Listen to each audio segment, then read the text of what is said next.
Joining you from live here from co-working space where I'm at in Gatineau, Quebec, the National Capital Region of Ottawa, Canada. Today, again, I'm talking to you about how mindset is so important in success. You've got to be hungry to succeed. The nonprofit route is not an easy one. It's not for the faint of heart.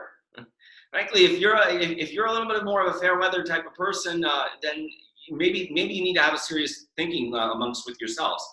Now, we're going to learn about today. I'm going to talk to you about the three things that you need to think about in developing the right mindset. And without that mindset, no success in what you're doing professionally, and dare I say probably a good element in your personal life as well, is going to make much of a difference like this. I'm going to talk about the three things here. First off, discerning really if you are ready to grow, frankly. I know it seems like an obvious thing, but sometimes when you scratch on the surface, it's not always evident.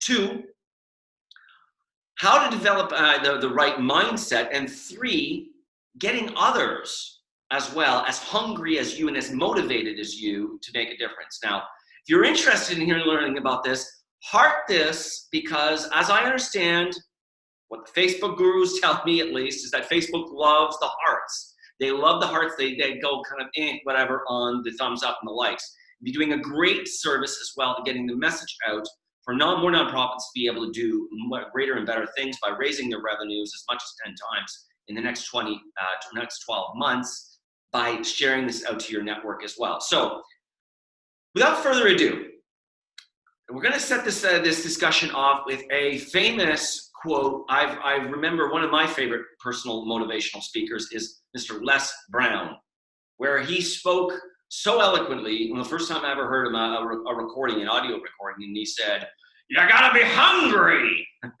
You gotta be hungry." And he would scream that out, and it would just put a little fire in me. And it was really in those kinds of times, that little shot of motivation that we sometimes have to inject into ourselves. So if this is valuable to you, listen on. So just a little bit about myself. This is the first time you've ever heard from me. Again, my name is Mark Bazan. I am the founder of the Society of Nonprofit Board Directors, of our Executive Director of Association Management Services and Nonprofit Consulting Services.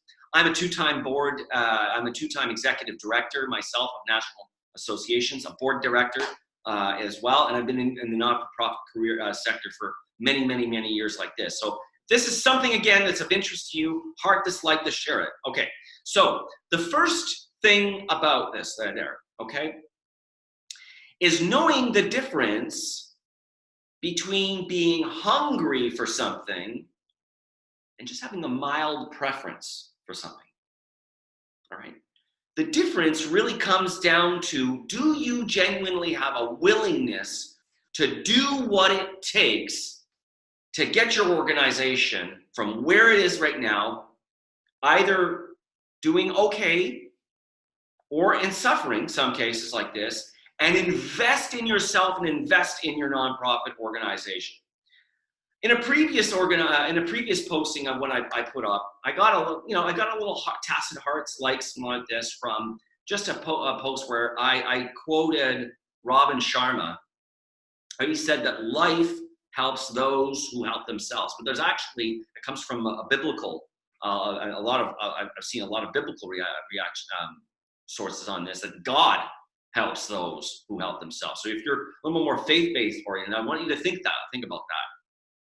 We have the tools often of that, but it's the motivation in yourself, to be able to show and prove that you're willing to take those steps forward as well. So if you're frustrated in your organization, the fact that it hasn't got the revenues to be able to do that much, you can't reach the resources that you need. You say we can't fundraise because we don't have enough money, or we don't have enough time, or we don't need this. Think about that. How motivated are you? How hungry are you? Really? You're coming up with excuses, perhaps. How many calls have you genuinely made for appeals? I'm also amazed sometimes when I talk to nonprofit executive directors, founders, and the like, And they say, oh, it's really tough. We don't have any support. And then I ask them, how do a nonprofit organization from Asia, actually, so it was a conversation a number of weeks ago. And I asked them, well, how many people have you talked to? Well, we talked to 5 foundations in the last 3 months. And they all said no. 5. Folks, come talk to me when you've talked to 100. You've got to, how motivated are you?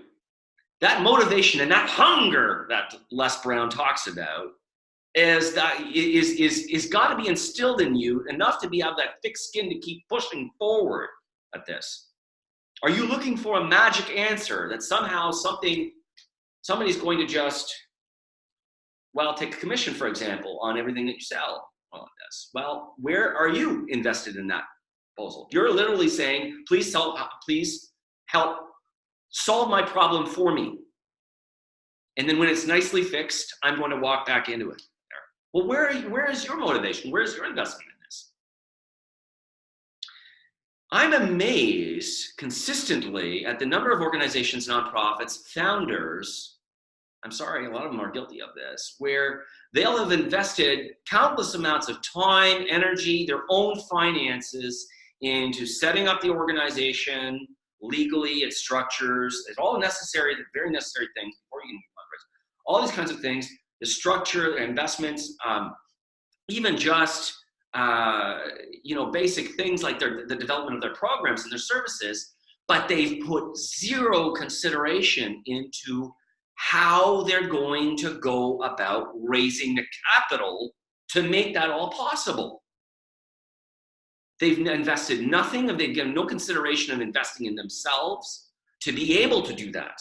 And I challenge you, where are you thinking about? Where is your thinking and where are your headspace? How hungry are you when you're not thinking about how you're going to sustainably serve those people that you have a mission and a passion towards supporting?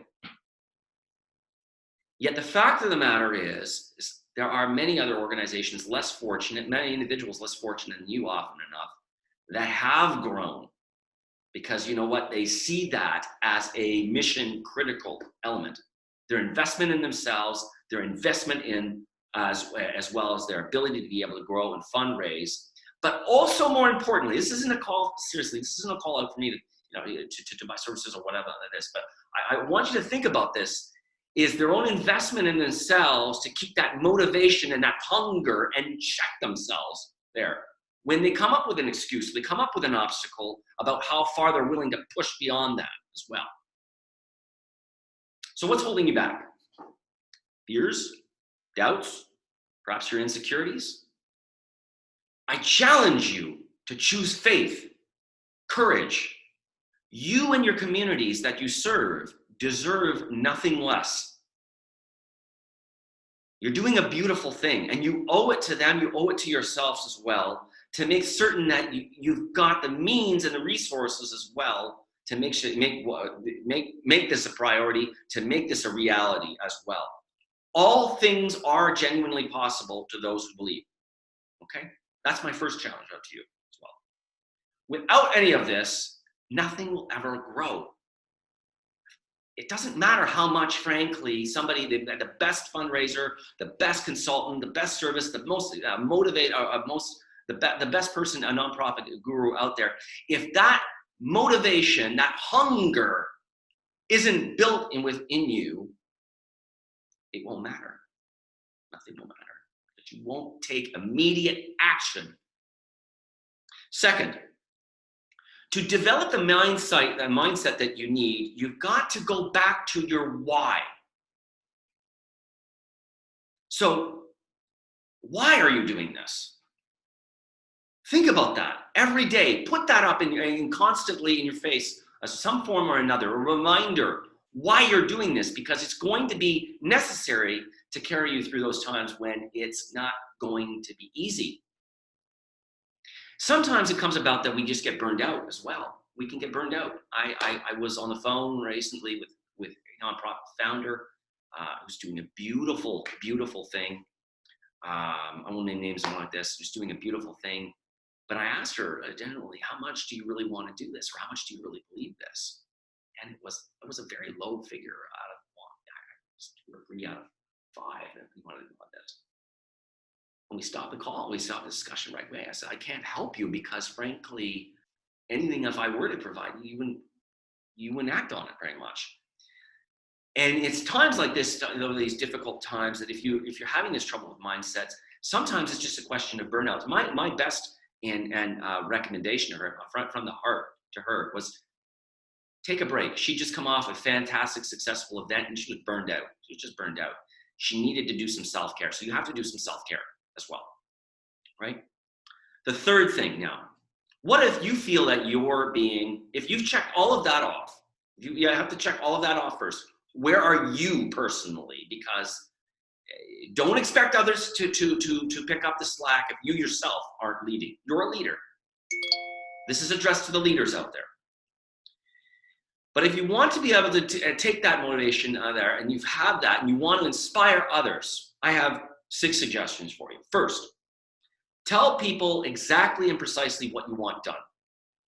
Okay? Don't give them a bang out there. Give them a very time limited, and limit as well, limit that amount of time that you're being asked for that. So it's just, you don't overwhelm them. You get them excited by the quick win. That builds momentum later on. 3, you've got to also be prepared to share in the sacrifice as well of what you're doing. Lead with them. Get involved with them as well. 4, appeal to their emotions.